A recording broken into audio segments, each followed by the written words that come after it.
اور علماء نے بڑی سادہ سی مثال دی ہے سنت اور بدعت کو پہچاننے کی۔ فرمایا سنت کی مثال گندم کی طرح ہے۔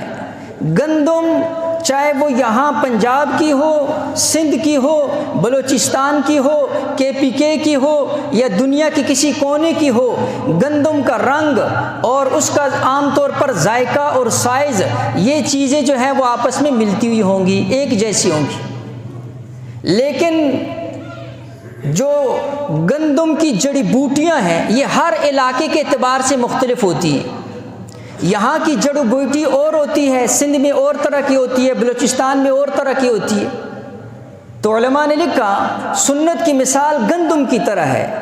سنت پوری دنیا کے جس کونے کے اندر بھی ہوگی وہ سنت ایک ہی سنت ہوگی۔ بدعات ہر علاقے کی مختلف ہوں گی، جس طرح جڑی بوٹیاں ہر علاقے کی مختلف ہوتی ہیں، اسی طرح بدعات بھی ہر علاقے کی اپنی اپنی ہوتی ہیں۔